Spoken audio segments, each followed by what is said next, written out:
I'm Wayne. Welcome to my YouTube channel. And this is the Xanadu experience. This will be first of many videos. Lessons will be posted every Monday, Wednesdays, and Friday. Please like, share, click the notification bell so that when a new video from me to you is posted, you are the first one to get the notification. Thank you.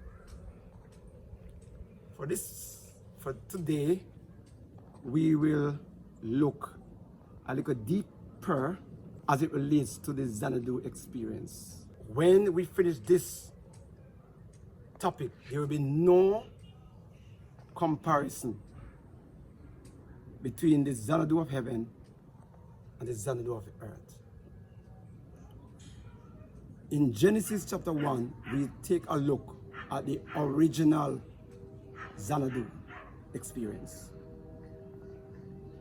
The God of Eden was perfect. God created Adam and Eve and gave them a garden home. Beautiful. No sin was there.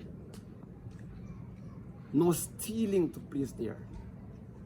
Nothing that caused a hurt was there until the intruder went in and tried, at least for some time, because he's still limited, and took away the dominion from Adam and Eve. Hence, we recognize that the Garden of Eden was messed up. God drove out Adam and Eve out of the Garden of Eden and placed two angels to protect the Garden of Eden from any sin that will continue to cause problem. So God take it out of the sight of men. So the Garden of Eden is a perfect place. Now let us look at a few verses quickly. In Genesis chapter 1, after each day that God has created something, in verse 4 of Genesis 1, he said, it was good. In Genesis 10, it was good. In Genesis 12, it was good. Genesis 18, it was good. And Genesis 21, it was good. And Genesis chapter 25, it was good. But in verse 31, after the sixth day, God said it was very good. Nothing that man will do or doing presently can be compared to what God has. And so when we compare Revelation chapter 21, what heaven is like, compare to Daniel chapter 1, Daniel chapter 3, Genesis chapter 11, there is no comparison. The Bible says in Isaiah 55, from 6 to 10, God, as the heaven is far from the earth, so is God's ways, and his thought is higher than our thought and his ways. And we cannot search out God to find out who God is. No book. We cannot read any book. Even the Bible does explain a little minute of God. We don't know everything about God. And so, first I will look at Genesis chapter 11 at Nimrod. His name was to be bold or to be brave. Nimrod rebelled against God. In 1 Samuel 15:23, the Bible says rebellion is like witchcraft, and stubbornness is like iniquity before God. When you sin presumptuously and rebel against God, God doesn't like that. It's abomination to rebel against God. So he rebelled against God and built a temple. He claimed he wanted to build it up into heaven. God will have none of that, because he was going against exactly what God said, that we should scatter out And he go against God and build going up. And God said, let us go down and confound their language and their speech and what they are doing, because anything that man put their hands to do, they will do it. That's showing that man was wonderfully and beautifully made by the Creator. According to Psalm 139, 1 to about 15. We are wonderfully and beautifully made. God dug the clay and make us so we are to have the dominion over everything upon the face of the earth, because we were created lost, but at the same time, God dug the clay, came close to us and breathed into our nostril and becomes a living soul. Show you the intimacy, how close God was to us. Everything that God made, he called it into existence, but for us, he come close to us and make us, showing how close he is to humanity. And so Nimrod decided that he wanted to build this temple up into heaven. God confounded their speech, that they couldn't continue to build. We see also in Daniel chapter 1, a king called Nebuchadnezzar. The city of Babylon was about 200 square miles. The hanging garden, you could say one of the 7 wonders of the world. It was beautiful. It was luxurious. It was the Renaissance. It was beautiful. You cannot find words to express how beautiful it was. However, it was a place where King Nebuchadnezzar was rebelling against God also. He wanted to build something looking like what God would want.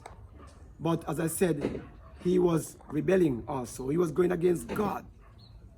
But in Luke chapter 12, verse 47 and 48, God winked at the ignorant of men. And so if you're ignorant, God will not hold it against you. However, whatever the knowledge that King Nebuchadnezzar had, we don't totally knew.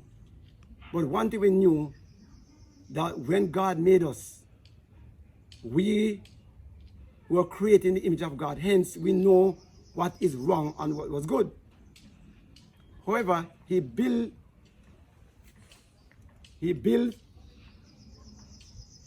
Babylon, the hanging gardens. The wall was 80 feet thick. The height was 320 feet high. And the wall was about 56 miles long. It is said that when the chariot was racing, 2 chariots could run side by side on the top of the wall and don't touch each other. That's how thick the wall was. But all of that, beauty, they have everything: cuneiform writing, banknote, algebra. The great mathematician was there.